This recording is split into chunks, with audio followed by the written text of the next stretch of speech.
इस वीडियो में हम समझेंगे कि कैलकुलेशंस को कैसे करना है जो कैलकुलेशन पॉसिबल नहीं है कैलकुलेटर के बिना। जैसे 0.99 की पावर 100, इसको हम कैसे सोल्व करेंगे एग्जाम के अंदर। जैसे 30/140 की पावर 1/6, इसको हम एक्चुअली में तो सोल्व नहीं कर पाएंगे इसको हाथों से विदाउट कैलकुलेटर, लेकिन चार ऑप्शन से हम देखेंगे कैसे कि बेस्ट पॉसिबल कौन सा ऑप्शन हो सकता है।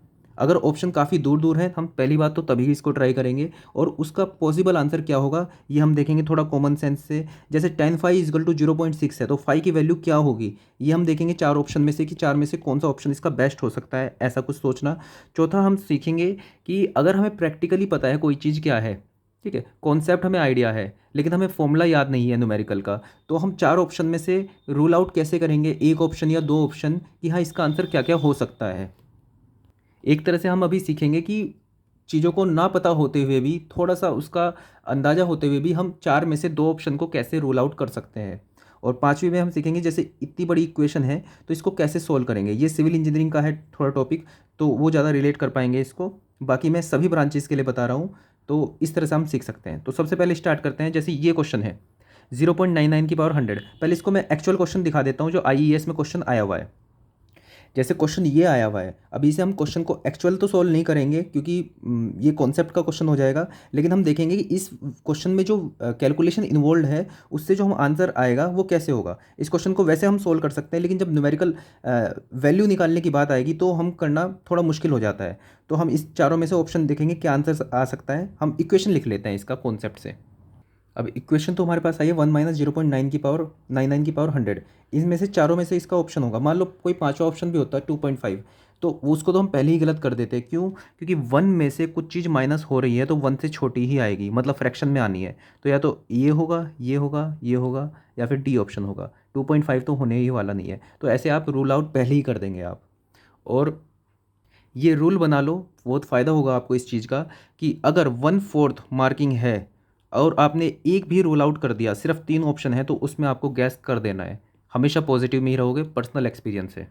लेकिन वो जो आपने रूल आउट किया है वो कुछ इस टाइप का ही होना चाहिए कि ऐसा नहीं है कि ऐसे ही कुछ रूल आउट कर दिया और फिर गलत कर दिया, जो सही था उसको ही पहले रूल आउट कर दिया। जैसे 2.5 यहाँ पे हो ही नहीं सकता तो आपने रूल आउट कर दिया। तब आप देख सकते हो अगर चार में से एक ऑप्शन आपने रूल आउट कर दिया तो एक हटाते ही आप सीधा उसके अंदर तुक्का लगा दोगे। अगर 1/4 मार्किंग है, 1/3 है तो नहीं करोगे, 1/3 में आप दो रूल आउट करोगे तभी आप उसके अंदर गैस करोगे। तो इसको सोल्व करने के लिए पहले एक बार बाइनोमियल थ्योरम देख लेते हैं। ए प्लस बी की पावर होती है एन, इसको हम कुछ इस तरह से एक्सपेंड करते हैं। ये याद रखने की जरूरत नहीं है अभी, अगर आपने पहले नहीं की है तो एन सी ज़ीरो इस तरह से आ गया, तो इसको हम लिख लेते हैं कुछ इस तरह से। तो मतलब अगर कुछ ऐसा लिखा हुआ है, ठीक है, और हमने ए की जगह वन रख दिया, तो उस केस में मतलब 1 + b की पावर n को हम खोल सकते हैं 1 + n/b + n(n-1)/2b² प्लस सोन। ठीक है, तो आगे जो टर्म्स होंगी बहुत छोटी होती चली जाएंगी। देखो ये वन है, ठीक है, और ये थोड़ा छोटा होगा, ठीक है। ये जो b होगा वन से छोटा मानना है इसको, ठीक है। जैसे मान लो ये वन से छोटा है, इसको मान लो 1/2, वन से छोटा है, ठीक है।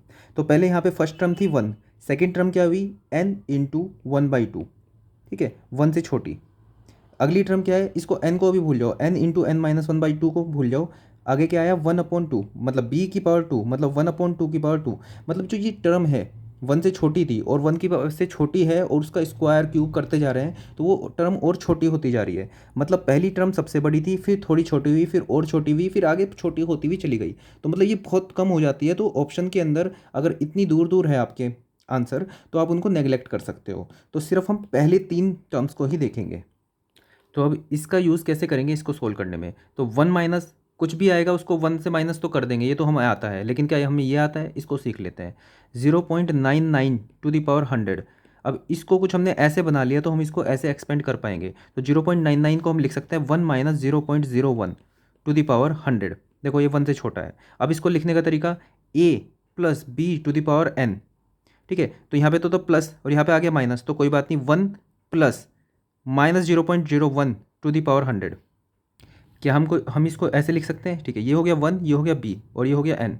तो हम इसको खोलेंगे 1 + n times B, n times 100 times B कितना है, माइनस का 0.01 प्लस एन है 100, n-1 99 अपॉन 2 इंटू बी कितना है -0.01 का होल स्क्वायर, ठीक है, प्लस ऐसे ही आगे आई टर्म, तो प्लस प्लस प्लस इस तरह से आई टर्म। इसको थोड़ा सोल्व करेंगे तो थोड़ा सा ऑब्जर्व करें हम यहाँ पे चीज़ों को, तो 1 है फिर प्लस है, प्लस ये माइनस आएगा बाहर, तो 1 माइनस उसके बाद ये -0.01 का होल स्क्वायर हो गया, मतलब प्लस आ जाएगा, तो 1 माइनस फिर प्लस, इस तरह से यहाँ पे अगली वाले में आएगा -0.01 का होल क्यूब, तो यहाँ पे हमारे पास आ जाएगा माइनस, तो माइनस प्लस माइनस कुछ इस तरह से चल रहा है। इसका क्या यूज़ है अभी पता चलेगा। तो हमारे पास आया 1 माइनस 100 इंटू 0.01, तो ये हमारे पास हो गया 1, प्लस 100 इंटू 99/2 इंटू दिस, तो ये हो जाएगा हमारे पास 100 इंटू 99 इंटू 0.01 इंटू 0.01 अपॉन 2, इससे ये ख़त्म हुआ और इससे आ गया 0.99, तो 0.99/2, तो ये हो गया हमारे पास 0.495 और आगे कुछ माइनस होगा तो 1 से 1 गया, तो हमारे पास आया 0.495 माइनस समथिंग।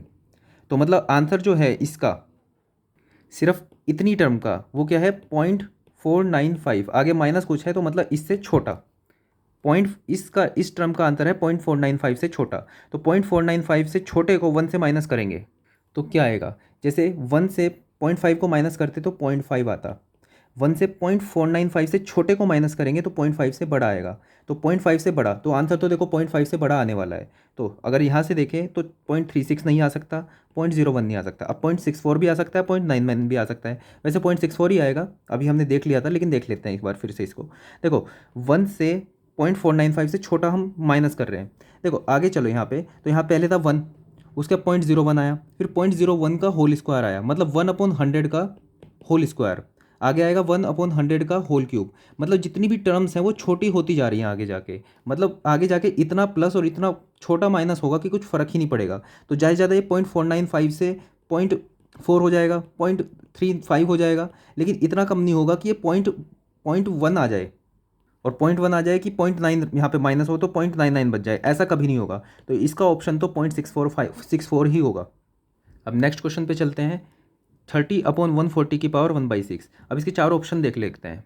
क्वेश्चन तो कुछ ये ऐसा है लेसी डिज़ाइन का, लेकिन अभी सिविल मैकेनिकल की बात ना करते हुए सिविल वाले बस इसको क्वेश्चन को समझ जाएंगे, फॉर्मूला उन्हें याद होगा, मैं बस यहाँ पे कैलकुलेशन करके दिखाना चाहता हूँ। चार ऑप्शन है 0.98, 0.76, 2.2 और 1.36, इनमें से कौन सा पॉसिबल आंसर हम देख सकते हैं इसका। तो इस क्वेश्चन से समझते हैं कि 30/140 की पावर 1/6 अगर जो दे रखा है तो इसमें चार ऑप्शन में से क्या होगा। तो अभी पिछले क्वेश्चन में हमने देखा था बायनोमियल से, अब देखते हैं ऑप्शन चेकिंग कैसे करते हैं। तो 33/140 की पावर 1/6 है, तो सॉरी 30/140 बराबर कितना होगा, तो चार ऑप्शन होंगे A B C D की पावर 6 कर दो सब में, तो 0.98 की पावर 6, 0.76 की पावर 6, 2.2 की पावर 6 और 1.36 की पावर 6। अब जरा यहाँ से समझो एक चीज़, 2.2 की पावर 6 जो होगा वो 2 से बड़ा होगा, ठीक है, 1.36 की पावर 6 जो होगा वो भी 1 से बड़ा होगा, ठीक है। यहाँ पे देखो 30/140 है, अब ये क्या है कि ये किसके इक्वल है यहाँ पे, तो देखो 30/140 जो होगा 1 से छोटा होगा, लेकिन यहाँ पे देख रहे हैं कि ऑप्शन में सी और डी ऑप्शन 1 से बड़ा हो जा रहा है, ये 2 से भी बड़ा है, ये 1 से भी बड़ा है, तो सी और डी तो वैसे ही नहीं होगा। अगर आपने इसको सॉल्व भी नहीं किया तब भी आपने दो ऑप्शन को हटा दिया, अब सिर्फ लड़ाई है इन दोनों ऑप्शन में। तो अगर आपके पास टाइम नहीं बचा और आपको बस दो ऑप्शन में से तुक्का लगाना है तो इन दोनों में से आप तुक्का लगा सकते हैं, आप फ़ायदे में ही रहोगे। अब एक फैक्ट को समझो, जैसे 1 से छोटा जो भी कोई चीज़ होती है, जैसे मान लो 1/5 है या फिर 1/2 है, अगर उसकी पावर हम बढ़ाते चले जाएंगे तो जो वैल्यू होगी और कम होती चली जाएगी। जैसे 1/2 की पावर 3 देखें और 1/2 की पावर 4 देखें, तो 1/2 की पावर 4 और छोटा हो जाएगा क्योंकि डिवाइड में 2 और मल्टीप्लाई में आ जा रहे हैं, ठीक है, उसकी वजह से ये वैल्यू कम होती चली जाएगी। दूसरा ये कि अगर कोई सेम नंबर है, मतलब सेम पावर है, 1/3 की पावर 5, अगर इन दोनों में देखें तो छोटा कौन होगा, देखो जितना डिवाइड में होगा, ठीक है, डिवाइड में और उसके बाद फिर उसकी पावर भी बढ़ा दी, मतलब और ज़्यादा डिवाइड में हमने ले आया, तो मतलब जो छोटा नंबर होगा वो और ज़्यादा छोटा होता चला जाएगा, मतलब 1/2 की पावर 5 यहाँ पे बड़ा होगा, तो मतलब बड़ा नंबर बड़ा ही रहेगा, छोटा नंबर छोटा रहेगा, तो 0.76 की पावर 6 बहुत ज़्यादा छोटा होता चला जाएगा, और 0.98 1 के पास है तो ये बड़ा ही रहेगा। तो इतना तो आइडिया है हमें कि ये वाला बड़ा है ये छोटा है। अब इसको समझो, ये 3/14 तो आप सोल्व कर ही सकते हो, ये आ जाएगा 42 या 28.2 समथिंग ही आ जाएगा। अब क्या करना है, आपको इन दोनों ऑप्शन के बीच की एक वैल्यू लेनी है, जैसे कि जो आप सोल्व कर सको, जैसे 0.8, आप ले सकते हो 0.8 की पावर 6। तो आप इसको रफली मल्टीप्लाई करो, जैसे 0.8 इंटू 0.8 0.64 इंटू 0.64 इंटू 0.64। ठीक है, अब जैसे ये 0.36 से थोड़ा ज़्यादा आ जाएगा और इसको दोनों को मल्टीप्लाई करेंगे 0.64 को, एक रफली आइडिया 6 3 जा 18 18.18 मतलब 0.2 के आसपास आ रहा है, 0.2 से ज़्यादा ही आ रहा है ये। तो हमने एक रफली देख लिया कि 0.8 की पावर 6 जो है 0.23 0.24 के आसपास आएगा। तो जो 0.98 की पावर 6 होगा ये 0.23 से भी ऊपर जाएगा, लेकिन 0.76 जो होगा वो 0.23 से कम आएगा। हमें कहाँ पहुँचना है? 0.2 पे, तो हमें जाना है इसके पास। तो ये हमारे पास क्या होगा? 0.2 के पास कौन से वाला पास होगा? 0.76 की पावर 6। तो इसका मतलब बी इसका ऑप्शन होगा। टाइम आपको सिर्फ समझाने में लगा है, अगर इसको डायरेक्टली देखते तो ये तो वैसे ही 1 से छोटा हो जाएगा। ठीक है, इसकी पावर 6 करते ये दोनों तो वैसे ही खत्म हो जाते। ठीक है, 3/14 हो जाता है 0.2, और 0.8 को देखते ही डायरेक्ट हम बता देते 0.23 करके आ रहा है इसका, तो 0.76 इसका आंसर होगा। ये शॉर्टकट में हम इतनी देरी में कर सकते हैं, इसको आंसर निकाल सकते हैं। अब थर्ड क्वेश्चन पे आते हैं कि tan phi इक्वल टू 0.6, तो फाई क्या होगा, किस क्वेश्चन में यूज़ हुआ है पहले वो दिखा देते हैं। तो स्ट्रेस ट्रांसफॉर्मेशन का एक क्वेश्चन है, इसके अंदर क्वेश्चन में 4 ऑप्शन दिए हैं। tan phi इक्वल टू 0.6 आएगा तो 25 डिग्री होगा, 31 होगा, 37 होगा या 43 होगा। तो आंसर क्या होगा? ये सब चीज़ समझ लीजिए। अगर 4 ऑप्शन इसके होते 25 26 27 28, तो आपको ये क्वेश्चन बनता छोड़ने के लिए, तो आप बिल्कुल आँख बंद करके इसको छोड़ देते। लेकिन ऑप्शन जो है काफ़ी दूर दूर हैं, तो अब आप इसको ट्राई कर सकते हो, एक गैस ले सकते हो इसके अंदर। तो 25 होगा, 31 होगा, 37 होगा, 43, ये देखते हैं। अब जब एंगल वाले क्वेश्चन आएंगे तो कुछ बेसिक चीज़ें आपको पता होनी चाहिए। पहली, इन सब वैल्यू पे आपको वैल्यू सब पता होनी चाहिए, साइन कॉस टेन की क्या क्या होगी, ये बचपन से सीखते हैं, ये लगभग सबको पता होगा। दूसरी चीज़ आपको पता होनी चाहिए कि फंक्शन इंक्रीजिंग है डिक्रीजिंग, मतलब साइन थीटा है तो थीटा की वैल्यू जब हम बढ़ाते हैं तो साइन थीटा की वैल्यू बढ़ती है। ये कुछ इस तरह से चलता है, 0 से ऊपर चलता है, नीचे आता है, ऊपर चलता है, नीचे, मतलब थीटा को जब हम बढ़ाएंगे 90 डिग्री तक तो वैल्यू बढ़ती है, फिर उसके बाद वैल्यू कम होती है। तो हमें सिर्फ ये देखना है वैसे 0 डिग्री से 90 डिग्री तक। ऐसे ही कोस थीटा जो होता है उसमें क्या होता है, 0 डिग्री पे 1 होती है वैल्यू और फिर कम होती जाती है, 90 डिग्री पे 0 हो जाती है। कोस चलता है हमारा ऐसे, और टेन कैसे चलता है? टेन हमारा चलता है कुछ इस तरह से, मतलब 0 डिग्री पे 0 होती है और उसके बाद फिर बढ़ता चला जाता है, 90 डिग्री पे हो जाता है इनफाइनाइट। ये चीज़ें हमें पता होनी चाहिए। तो हमसे पूछा गया है कि फाई की क्या वैल्यू रखें कि 0.6 आए। तो सबसे पहले तो सबसे आसान चीज़ देख लेते हैं कि आप 45 डिग्री रख सकते हैं। अगर 10 की वैल्यू 45 डिग्री रखी तो वैल्यू आएगी 1, तो मतलब 10 45 डिग्री पे वैल्यू है 1। तो और ये जो होता है इंक्रीजिंग होता है, तो मतलब एंगल कम हम करेंगे तो वैल्यू होगी कम, तो मतलब वैल्यू तो भाई 45 डिग्री से कम ही आने वाली है। अगर यहाँ पे 1 है तो 45 डिग्री से कम पे ही होगा आंसर। तो देखो चारों ऑप्शन है कम, तो ये तो ठीक है, इसमें तो हम कुछ वो नहीं कर सकते। अगर जो मान लो ई ऑप्शन 55 डिग्री होता है तो हम उसको कट कर देते हैं। अब बचा ये चारों ऑप्शन है, चारों में से देखना है। हमें देखना है कि थीटा को, जैसे टेन की वैल्यू है, टेन थीटा है, तो थीटा की वैल्यू कम करेंगे तो टेन थीटा की वैल्यू भी कम होगी। अब देखो 25 है, 31 है, 37 है, 43, हमें किसकी वैल्यू पता है? हमें 31 की वैल्यू पता है, 31 की नहीं सॉरी, हमें 30 डिग्री की वैल्यू पता है। तो चलो टेन 30 डिग्री की वैल्यू देख लेते हैं। टेन 30 डिग्री इज इक्वल टू कितना होता है? 1/√3, मतलब √3 से ऊपर नीचे मल्टीप्लाई करेंगे तो 1.7 ऊपर आएगा और नीचे आएगा 3, इसको डिवाइड करेंगे तो आएगा 0.59 समथिंग कुछ आ जाएगा इसका। ठीक है, तो 30 डिग्री पे आ रहा है 0.59, तो अभी ऑब्वियस लग रहा है कि 31 डिग्री होगा आंसर। 30 डिग्री पे 0.59 है तो 31 डिग्री पे 0.59 से थोड़ा ज़्यादा होगा, मतलब 0.6 होगा। ठीक है, अभी लग रहा है 31 डिग्री, लेकिन 37 डिग्री हो सकता है क्या? वैसे आप अगर जो यहाँ तक पहुँच गए तो 31 ही लगा दोगे, लेकिन देखते हैं 37 डिग्री हो सकता है क्या, इसको रूल आउट करते हैं। अभी हमें पता चल चुका है कि 43 डिग्री नहीं होगा। क्या 25 डिग्री हो सकता है? टेन 25 डिग्री 0.59 से भी कम होगा, तो 25 डिग्री भी नहीं होगा क्योंकि हमें निकालना है 0.6। तो 0.6 कितने टेन के एंगल पे होगा? चलो 37 डिग्री को देखते हैं। इसके लिए आप क्या करेंगे, एक चीज़ याद रखेंगे, ये ट्रायंगल गोल्डन ट्रायंगल ये बहुत काम आता है। क्या? 3 4 5, और ये जो सामने वाला होता है 37 डिग्री, ये होता है 53 डिग्री। ठीक है, याद कैसे करेंगे? 3 4 कौन सा है? देखो एंगल छोटा है तो सामने वाली साइड भी छोटी होगी, तो 37 डिग्री के आगे 3 होगा, 53 डिग्री के आगे 4 होगा। वैसे भी समझ लो कि 10 37 डिग्री क्या होगा? 10 37 डिग्री इसके हिसाब से 3/4 होगा, और 10 53 डिग्री क्या होगा? इसके हिसाब से 4/3 होगा। हमें पता है एंगल बढ़ने पर वैल्यू बढ़ती है। ठीक है, तो 37 डिग्री पे 3/4 है तो 53 डिग्री पे ज़्यादा ही होगी, 4/3। इसको आप उल्टा कर देते तो 4/3 और 3/4 आ जाती, जो गलत हो जाता हमारे इस ग्राफ के हिसाब से। तो ऐसे भी आप चीज़ों को याद रखेंगे। तो हम यहाँ पे देख रहे हैं 10 37 डिग्री की वैल्यू सीधा सीधा 3/4 आ गई, इसको हम लिखेंगे 0.75। तो हमें ऐसा लग रहा था कि 0.59 से बढ़ के 0.6 ना हो जाए 37 डिग्री पे, जबकि 37 डिग्री पे हमारे पास सीधा सीधा 0.75 आ रही है, तो इसका सीधा सीधा आंसर 31 डिग्री ही होगा। नेक्स्ट क्वेश्चन पे चलते हैं।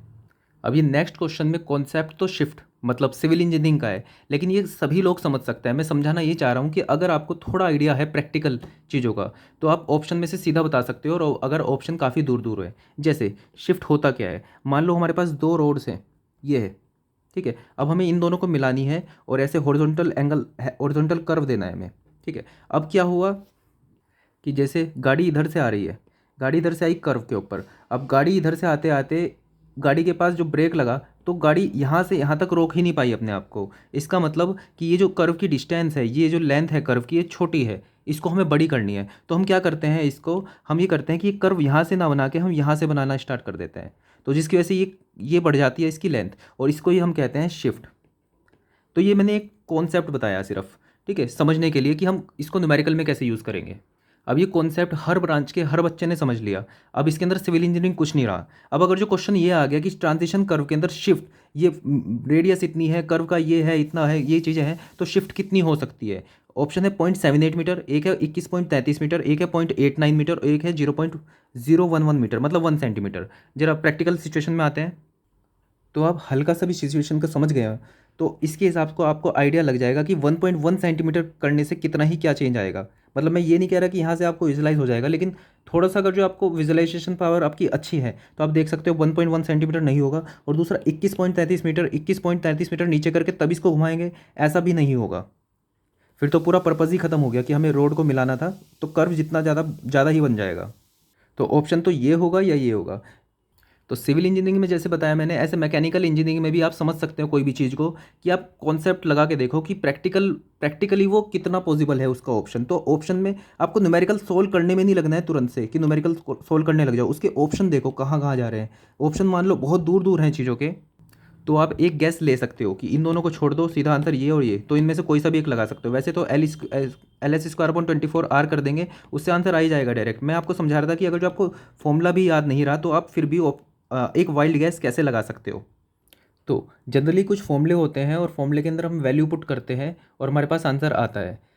और जो क्वेश्चंस होते हैं कई बार उसके अंदर हम जो कांस्टेंट होते हैं उनकी वैल्यू चेंज कर देते हैं। जैसे मान लो वेलोसिटी हमने 100 किलोमीटर पर आवर थी हमारे पास, टाइम था 2.5 सेकेंड। ऐसे ही जी की वैल्यू 9.81 ही थी, ठीक है। फ्रिक्शन की वैल्यू थी 0.35 और ये ग्रेड की वैल्यू यहाँ पे हमने 0 मानी थी।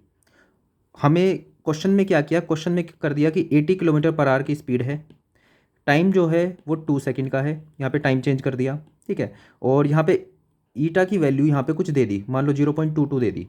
तो अब इस केस में हमारे पास आंसर क्या आएगा। तो पहली बात तो समझो कि अगर ऐसा कुछ है, ये चेंज करता है हमेशा, तो पहले स्टैंडर्ड में वैल्यू याद रख लो। जैसे V/T 100 kilometre per hour into 2.5 second के हिसाब से जो इसकी वैल्यू आएगी, तो 100/2 3.6 करेंगे इंटू 2.5 मीटर, मीटर में इसका आंसर निकालेंगे तो आएगा 70 मीटर। और ऐसे ही इसको 100 यहाँ पे डालेंगे, जी को 9.81 डालेंगे, इसको 0.35 डालेंगे, तो ये आएगा 112 मीटर। तो आपको ये वैल्यू दोनों याद रखनी है पहली बात तो। ऐसे ही सिविल में चलेगा, मैकेनिकल में भी चलेगा। इस टाइप का जब होगा तो आप एक स्टैंडर्ड पे याद रखेंगे, और वो स्टैंडर्ड ऐसा होना चाहिए 10 का मल्टीपल, ठीक है, 10 का मल्टीपल टाइप होगा ताकि आप उसे चेंज करो तो ज़्यादा कैलकुलेशन ना हो। तो अभी देखो इसको, इसके हिसाब से हमारा आंसर है 70 + 112। इन दोनों को ऐड किया तो 70 + 112 आ रहा है कितना, 112 + 70, 2 8 1 182 मीटर। अब अगर इसके अंदर इस फॉर्मूले के अंदर हमने v की वैल्यू 80 डाल दी, t की वैल्यू 2 डाल दी, ठीक है, और यहाँ पे v की वैल्यू 80 डालनी पड़ेगी, तो 80 किलोमीटर पर आ रहा है तो 80/3.6 करना पड़ेगा मीटर पर सेकंड करने के लिए। तो कैसे निकालेंगे इसका आंसर। क्वेश्चन देख लेते हैं वापस से। डिसेंडिंग ग्रेडियंट दे रखा है 3%, स्पीड दे रखी है 80 किलोमीटर पर आवर, और यहाँ पे फ्रिक्शन 0.35 दे रखा है, टाइम दे रखा है 2 सेकेंड। तो इन चारों में से क्या ऑप्शन होगा। बेसिकली यहाँ पे हो क्या रहा है, यहाँ पे पहली बारी में जब हमने 100 माना तो वो ये था कि ये मान लो रोड थी, यहाँ से हमारे पास गाड़ी जा रही है, तो सामने से मान लो पत्थर उसे दिखा, तो जब ये ब्रेक मारेगा तो ये कितनी दूरी पे जाके इसे रुकेगी गाड़ी यहाँ पे, ठीक है। तो ये डिस्टेंस जो होता है यही स्टॉपिंग साइड डिस्टेंस होता है, कुछ इसकी कैलकुलेशन करना चाह रहे हैं हम। और क्वेश्चन में क्या करा, ये हॉरिजॉन्टल की जगह वर्टिकल ये एक एंगल पे दे दिया, मान लो डाउन ग्रेडिंग हो गया, मतलब ऐसा कुछ हो गया। तो उस केस में क्या होगा कि ये जो डिस्टेंस होगा, अगर 3 डिग्री का डाउनवर्ड ग्रेडियंट हो गया तो ये जो डिस्टेंस होगा ये ऑब्वियसली बढ़ जाएगा, क्योंकि अब ये इधर की साइड पुश भी करेगा, मतलब इस ग्रेड की वजह से। तो ये जो SSD की वैल्यू होगी ऑब्वियसली बढ़ जाएगी, ठीक है। तो मतलब वेलोसिटी कम कर दी तो वैल्यू तो कम आएगी ये, लेकिन ये जो ग्रेड है ये बढ़ा दिया तो उसकी वजह से वैल्यू बढ़ जाएगी। तो पहले इसको देख लेते हैं। इसकी वैल्यू थी 112 मीटर और इसकी वैल्यू थी 70 मीटर। चलो 112 मीटर को समझते हैं। जब v थी 100, g थी 9.81 और f थी 0.35, तो थी 112 मीटर। अब जब 80 होगी तो क्या होगी, तो देखो ये था 100 इंटू 100/2। देखो इसके अंदर 100 है तो इसको 100 को भूल जाओ। अब आपको क्या करना है कि v² अपॉन 100 स्क्वायर करना है इंटू 80 करना है। मतलब जो चीज़ इसके अंदर नहीं है, मतलब 100 से डिवाइड कर देंगे और 80 से मल्टीप्लाई कर देंगे। अगर आप ऐसे ना करते तो इसमें आप क्या करते, 80 को पहले आप मीटर पर सेकंड में कन्वर्ट करते, तो 80/3.6 करके तब आपको स्क्वायर करना पड़ता, वो थोड़ा मतलब थोड़ा ज़्यादा पड़ जाता। अब यहाँ पे डायरेक्ट करेंगे, इसको क्या होगा v² तो 80 इंटू 80, ठीक है, 80 इंटू 80 अपॉन 2gf, ये सब करने की जरूरत नहीं है। तो इसको ऐसे समझो कि v जब 100 है तो ये 112 मीटर है, जब v 80 होगी तो कितनी होगी, तो हम इस कहेंगे 112। ठीक है, 112 कब थी, जब 100 था, तो 100 हटा दो इसमें से, 100 इंटू 100, और अभी कितनी है 80, तो इंटू 80 इंटू 80। मैं कह रहा हूँ इस 100 को भूल जाओ, इस जीरो को भूल जाओ और इस जीरो को भी भूल जाओ, सीधा 64 करो, 8 इंटू 8 64 और 112 से मल्टीप्लाई करो, तो यह है 7168। अब इसमें आपको जीरो वीरो के चक्कर में नहीं पड़ना है, सीधा 71.68 आया। तो 100 पे थी कितनी 112, तो 716 तो नहीं होगा, 71.68 ही होगा। तो इसकी वैल्यू आएगी 71.68। जो 112 थी अब वो 71.68 आ गई। अब इसकी वैल्यू देखते हैं। तो जब वैल्यू 100 और 2.5 थी तो वैल्यू थी 70। अब 80 और 2 हो गई वैल्यू, वेलोसिटी की वैल्यू 80 हो गई, टी की वैल्यू हो गई 2, तो क्या होगी, तो 70।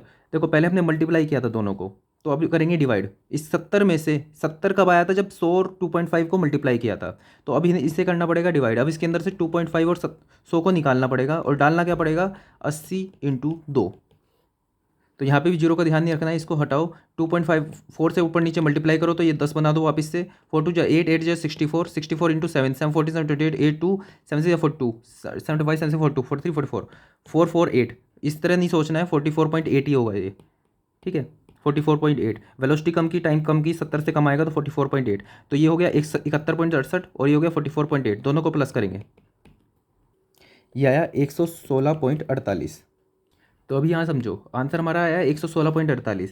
तो 1092 तो वैसे ख़त्म हो गया, 108 बहुत दूर है, तो 110 होगा कि 123 होगा, अभी ये देखना पड़ेगा, बीच में आ गया अभी ये। अब देखो समझो, हमने इसको निकाला जब हमने नीचे हमने सिर्फ f मान लिया था, लेकिन ये हमने हॉरिजॉन्टल के लिए निकाला, लेकिन उसने कहा कि ये डाउन ग्रेडिंग है। तो हॉरिजॉन्टल में जो हमने वैल्यू निकाली उससे कुछ वैल्यू ज़्यादा ही आएगी हमारे पास, क्योंकि यहाँ पे जैसे ही हम डाउन ग्रेडिंग जाएंगे तो यहाँ पे हम करेंगे क्या, माइनस करेंगे। माइनस भी छोड़ो इसको, हॉरिजॉन्टल के लिए अगर जो इतनी डिस्टेंस पे रुकता है, तो जब वर्टिकल इस तरह से जब नीचे जाएगा तो थोड़ा ज़्यादा ही दूरी से निकलेगा। तो मतलब ये आपको थोड़ा कॉन्सेप्ट लगाना पड़ेगा। तो हमारा आंसर आया 116.48। तो इससे वैल्यू आंसर जो होगा वो ज़्यादा ही होगा, तो 116 नहीं, इसको 123 करेंगे, 110 नहीं होगा, 123 होगा।